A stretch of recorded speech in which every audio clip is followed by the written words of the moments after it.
fashion advice. Well, Steve, I did not expect you to be giving that, but you weave that in your great presentation about what we should expect here at CES 2022. But let's start with that. Let's start with the idea of AI telling me how to dress instead of my spouse telling me in a bunch of tantrums later. Why don't you talk about that for a moment? We'll have a conversation. Awesome. Okay. Well, yeah. So what we're talking about here is really just new use cases for AI, and consumers are open to this according to our consumer research that we've conducted amongst U.S. adults.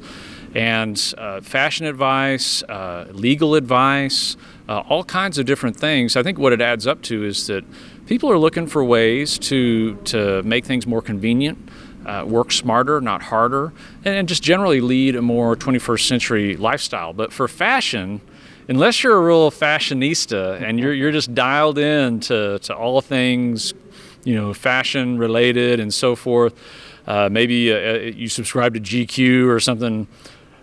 That's great for those people. They're on trend, and then they stay abreast of that. But a lot of us could use so what is it? Do I wear a double-breasted suit or a single? Is it a three-piece suit? What is it? Does this tie work with my ensemble?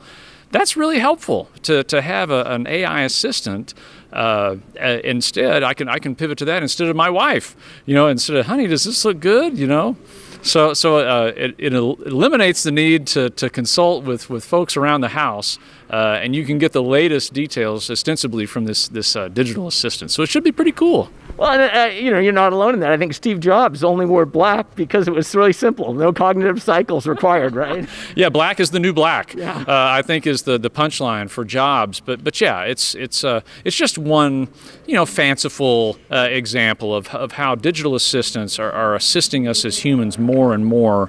And this is with everyday things like acquiring essentials, creating shopping lists. And we used to write all this stuff down.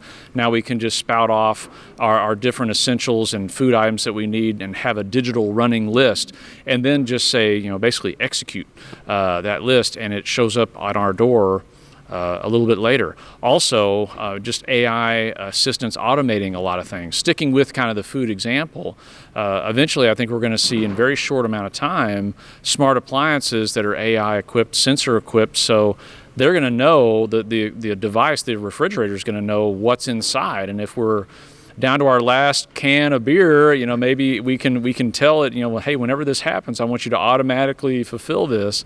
So a lot of examples of AI coming in, assisting us with kind of everyday tasks, but that's the consumer view. There's so much more happening in the enterprise space with automation. A lot of this has to do with automating jobs that either no one wants or are very low paying, for example, or are just unsafe. And nobody really wants to do that. Yeah, and you'd mentioned that with 3GPP Release 17, enterprise really leading kind of the automation with 5G. Well, that's true. So 3GPP, the global wireless standards body, will publish Release 17, which sets the list of requirements for industrial IoT applications. So in a lot of techno speak, this is where we get into more network slicing and private 5G networks. And those private 5G networks, almost kind of like your private Wi-Fi network, will light up hospitals, factories, farms, and so forth. We're generating more and more data. This has to do with automation, but it also has to do with working more efficiently, supporting new endeavors, like in a hospital context. Maybe it's remote patient service surgery. If you need a certain procedure and that expert is in New York City and you can't travel there, well, the expert can kind of come to you virtually with a combination of AI, 5G, and robotics to perform that procedure remotely.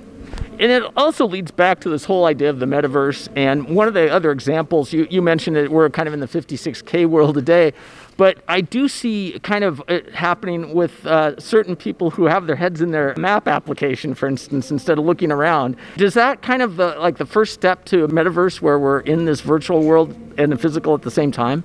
Yeah, I think in AR in particular kind of gives us a window, pardon the pun, into kind of more metaversian type endeavors. I think in its truest form, and I think what the expectation is, however, is that metaverse will be a wholly immersive experience. But what I think the expectation is as we move through time over the next 10 to 20 years, is that we as humans, almost in the same context as we take a meeting in person, we're on a Zoom call and so forth, we'll be ducking in and out of the metaverse for these immersive digital experiences, and that's why I say they will eventually become inextricably linked with our physical reality. We're going to be ducking in and out and maybe spending some days more time in the metaverse, some days less, and so forth. But yeah, this is the 56K internet of the early 90s is a great analogy of kind of where we are with the metaverse today. The good news is we have all the building blocks: cloud, 5G, haptics, volumetric video. It's just a handful of examples. We have only really to assemble these components into a metaversian immersive digital experience for a given use case. What's interesting is to see, will that be in the consumer area first, like thinking about Meta and social media, or will that be by the enterprise, thinking about virtualized training programs or conferences or meetings and so forth? So maybe Zoom and Microsoft Teams is kind of the first step, but the next step, and that's why we say the metaverse is really the next generation of the internet, is this wholly immersive digital experience. Excellent. Well, it's great to actually catch up in person because I know other people only could see it on the internet. So I appreciate that, Steve. Yeah, thank you so much, and enjoy CES 2022. Will do. Thank you. Thank you.